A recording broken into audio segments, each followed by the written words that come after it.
Okay, Assalamualaikum. Hari ini kita akan belajar pula berkaitan dengan bab 8 iaitu graf fungsi. Okay, dalam graf fungsi ni dia dibahagi dua. Pertama berkaitan dengan fungsi, yang kedua baru berkaitan dengan graf fungsi. Okay, untuk sesi video pertama ini Ustazah akan terangkan apa maksud fungsi. Ya. Fungsi secara umum adalah hubungan antara input dan output. Ya. Fungsi secara umumnya adalah hubungan di antara input dan output. Sebagai contoh, sekiranya kita menekan kalkulator, katakan kita tekan 2, lepas tu kita kuasa 3 dan hasilnya akan dapat 8. Jadi 2 itu adalah input, manakala kita kuasakan 3 itu kita dipanggil sebagai fungsinya dan hasilnya 8 adalah sebagai output. Ya. Dan apabila tekan 3 kita gunakan fungsi yang sama, maka kita akan dapat hasilnya 27. Okey, ada beberapa istilah di dalam fungsi, iaitu mana satu yang dipanggil objek, mana satu yang dipanggil image, mana satu yang dipanggil julat, mana satu yang dipanggil domain, kodomain dan fungsi. Fungsi dan set ni ada sedikit hubungan, ya, ada sedikit persamaan, tetapi ada perbezaan. Ya. Okey, sebagai contoh untuk kita mengenal maksud setiap istilah ini, kita lihat rajah ini. Ya.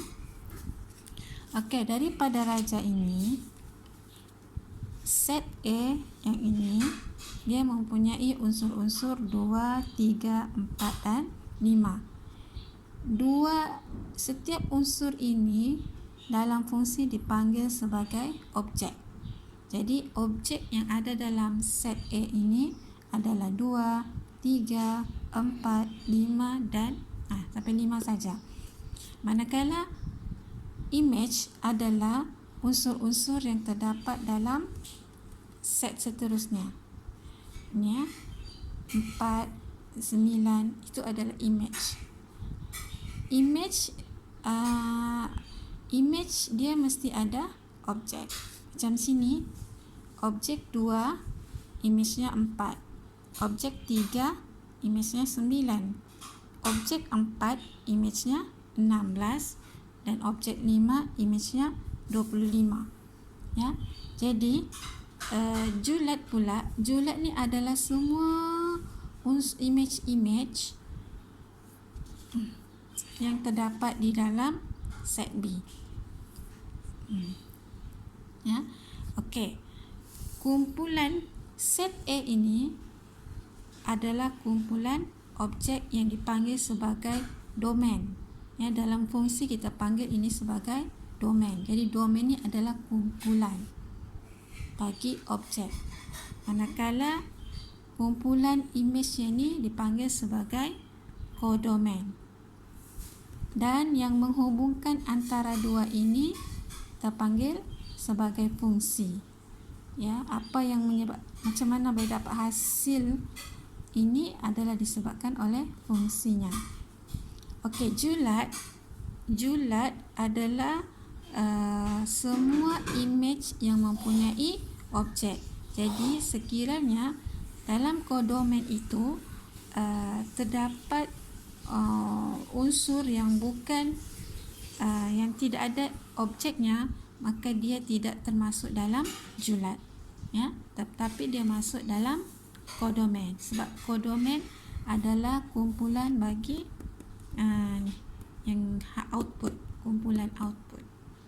Tetapi julat hanya yang mempunyai objek. Okey, ya. Seterusnya, kita kenal sudah istilah-istilah di sini. Objek ni, ya, setiap satu ni dipanggil objek, manakala setiap satu dalam kodomain ini dipanggil image. Objek sebelahnya adalah image-nya yang ditunjukkan oleh raja anak panah. Manakala tengah-tengah ini menunjukkan fungsi antara kedua hubungan objek dan image ini. Okey, yang seterusnya fungsi melibatkan dua set. Jadi fungsi, perwakilan fungsi.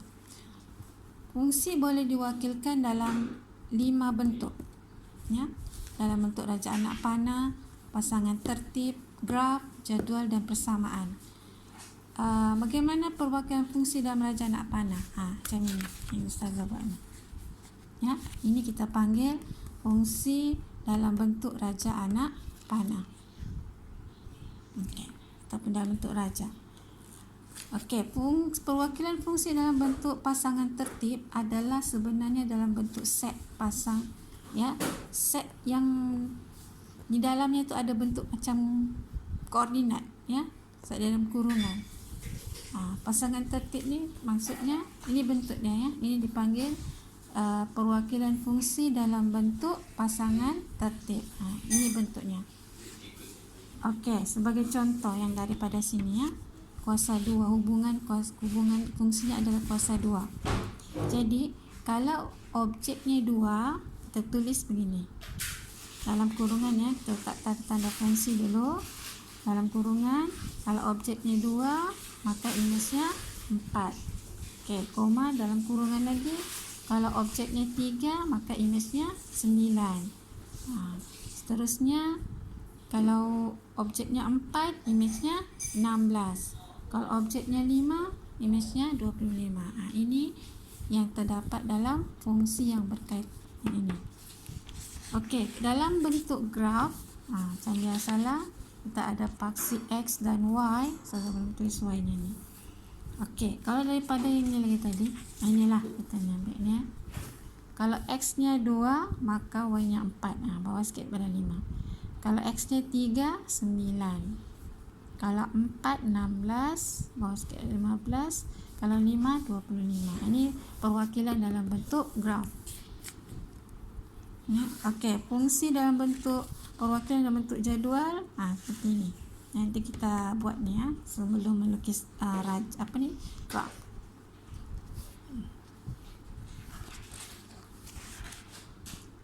Okey, apa maksud jadual?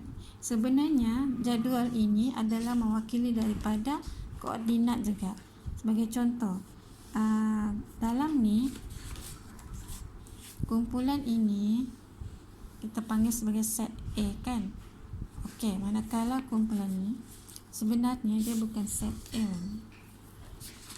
Sebenarnya dalam fungsi yang sebenar ini, unsur-unsur ini, setiap unsur ini, oleh kerana unsur ni banyak, maka dia diwakilkan dengan X.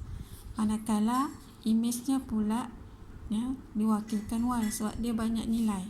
Jadi diwakilkan oleh satu, boleh ubah, yang selalunya digunakan Y. Jadi bila perwakilan dalam bentuk jadual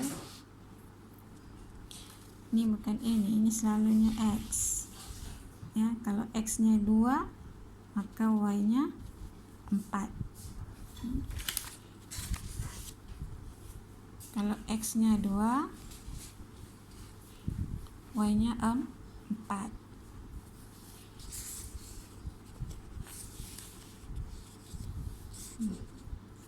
Untuk jadual lah, caranya tak nampak. Okey, kalau X nya 3,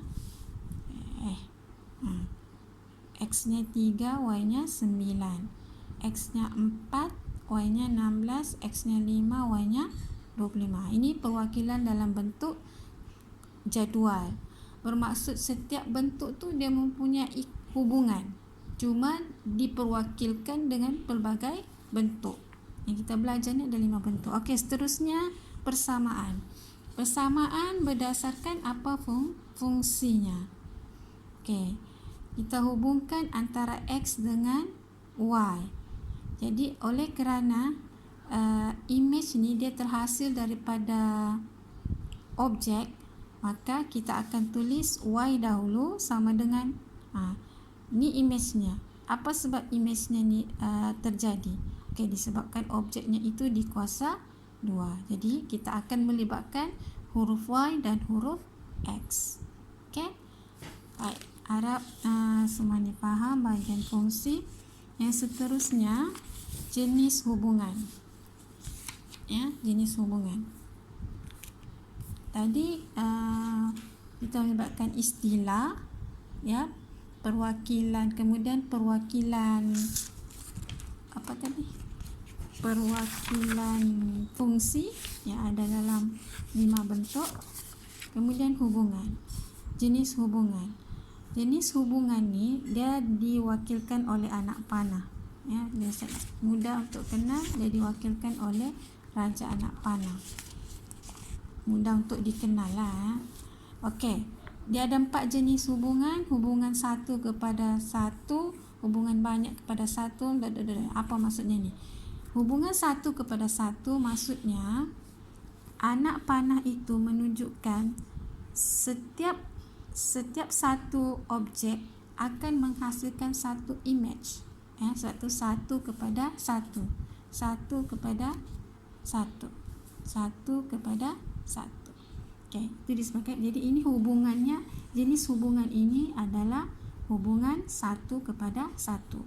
Hubungan banyak kepada satu adalah seperti ini. Ni ya. Ikut teks.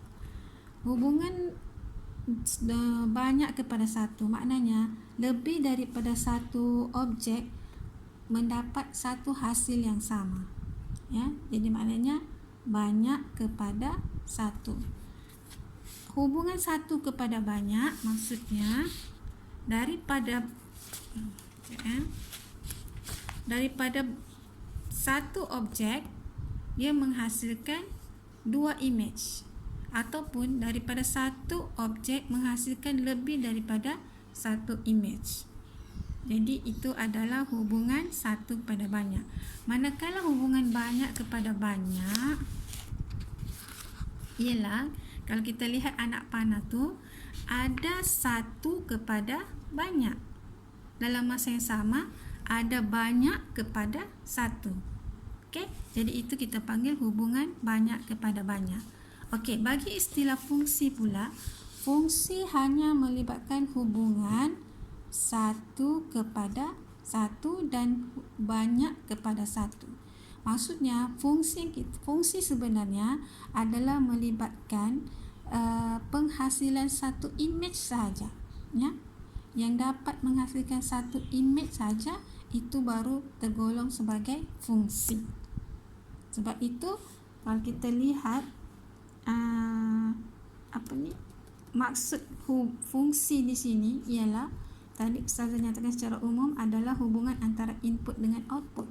Tapi sebenarnya yang lebih detail lagi adalah fungsi merupakan setiap input yang hanya mempunyai satu output. Ya, hubungan setiap input mempunyai satu output. Jadi dia 2 ini saja. Okey, untuk bahagian pertama ni setakat itu sahaja. Nanti kita sambung bagaimana hendak melukis kelab.